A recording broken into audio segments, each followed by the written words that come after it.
Assalamualaikum warahmatullahi wabarakatuh. Walaluu gabaabduu isinii dubbisaa meeqaamumaaf qalbiin xiqqoon caqasaa daqiiqaa muraasaaf gurra naa ergisaa. Godaansa jetti mata dureen isaa. Godaansa yoo dura ol ka'uu marmaraa laalchisee marmaraan qulqulluu ana ilaalchisee achirraa deebinaan baaspoora baafadhee anas kaluu hitaa torba gaggaafadhee normaana hambisee kooppiin gama ce'ee kokkolfee gammadee as kaluma se'ee fiizanarraa turraan torba gaggaafadhee akka waan as kaluu sagalee ilaalfadhee dallaalticha waliin fuula waliin kurree abboo kan koo fiiza waggaa muluu turaa torbaanitti dhufa ka dallaala biraa sirraa jijjiiradha baaspoorri koo jira. Gaafa fiizan dhufu kokkolfee gammadee ol ka'ee qajeelee warra kiyya gatee Addis Ababaa geennaan garaan na babbadee biyya alaa baanaan samaraa hanqate. Yaada bubbura'ee mala waa argate ollaala simintoo dubbiin toluu didee akka gaafa duraa badaa takkaa bu'uu waa namatti fura. Takka taa'ee bu'uu waa namatti fura. Yoo dura ol ka'uu anas kaluu edaa achi gahee ilaallan kaluu miti edaa haa gahuu ba'anii naman ga'u garaan as deebi'uufillee hin deebisu karaan. Waggaa 2 guutuu kontiraata jira artellee gubattu eessan deemta bira. Yoo ofii barbaaddee si galchite malee yoo ofii barbaaddee sii murte tikeettii guyyaa deeman dhiiftee halkan kaatee teetti yoo ofii barbaaddee tikeetta sii murte guyyaa deeman dhiiftee halkan gursaa bulte. Eebada dubartii gorsaniin dhageettu himanii sarmitu haga bakka geettee qalbiin of argitu dhiirri na gorsitee beerri natti boottee didee harkaa deeme qalbiimti na goomtee ofumaa qajeele waa uleen na goobte.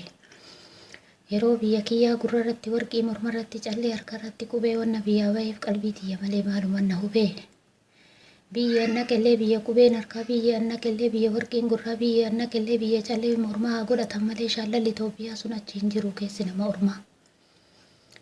Eebada duniyaa waan ati na goote jirurratti nama kiyya addaan na footee duniyaa matanaa biiteen naqqabanii danda'anii lubbuu ofii gaqqabanii. Duniyaa maa jettee kaatee biyyaa baate osoo fuula baddee akka hin galle taate bineensi alagaa badhetti si nyaate. Ilaalin duniyaa gubbamarra gattawaa akiraa taatee hojii kablii galtaa duniyaan xiqqoma isiin hin guddattu haga bakka geettu namatti mul'attu haga bakka geettee sammuun si gubattu. Eebada duniyaa fuula nama maraa yoo isiin dhabamtee duuti namaa baddee eenyutu dhaabatee biyyee sitti haraa mukumaan marfata hin bobaa garaan mukumaan marfatee gara manaa lexa badheessi gatanii allaattii si fixaa gudunfadhu.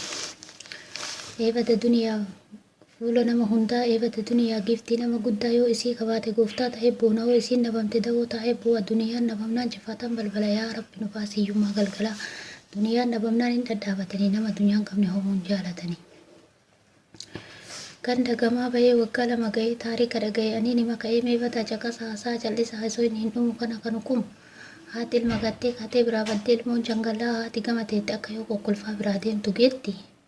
Haadha tiyya yaade abbaa kiyya yaade barareetiin gala osoo kaluu taate waa as kaluu seene wal bira dabarre waa as kaluu miti dura waa agarre waa as kaluu miti rabbuma fageesse ka isii fageesse garaa nu jabeesse waggaa 2 teenne akka waan hin deenne. Yooma dura ka'uu yooma manaa ba'uu ijoollee matii waa seeran dhungadde anas kaluu edaa waa dura hubadde waa as kaluu seenee wal bira dabarre waa as kaluu miti dura waa agarre.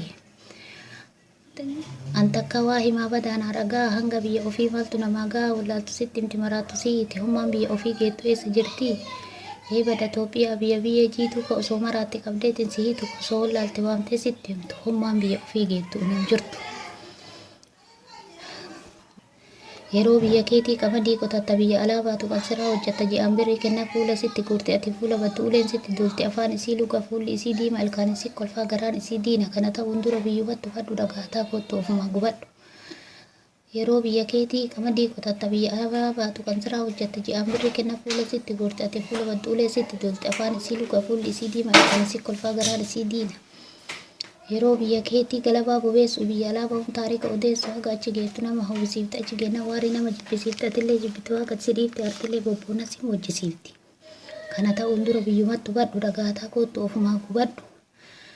Sitti himaa dhagaadhu tiruuti yaa halkan irra fani guyyaa hin taa'anii kana jiruun biyyaa. Halkanii fi guyyaa adda dhaabatanii hojii si baay'atee fennuu waamatanii abboo kanaa mannaa Itoophiyaa magaalaa biyyeen qabbanaa intala ayyaa maali jiruun akkanaa. Artee hin lololii waa biyya kee taate fuula ittiin tolii waa nama kee taate kolfiteen gammadii waa biyya kee taate fuula ittiin badii waa nama kee taate onni babal'adhu garaa jajjabaadhu bul intala ayyaa takka biyyaa baate. Gabaabduma walaloon tiyyallee tanumaa tabirii barmaqaan kiyyallee ziyaadaa kadiirii godinatu arsii aanatu heexosa yoona wallaaltanii sini maddaa gosa xiqqoo honni bade hin jarjara malee sunis waan duri moo hadiisa barannaan ammanarraa galee. Walaloon tiyyallee gabaabduma tana walaloon tiyyallee sabboontuu Oromooti maqaan kiyyallee kanarra dabarsee ammaaluma himaa wanti an balleesse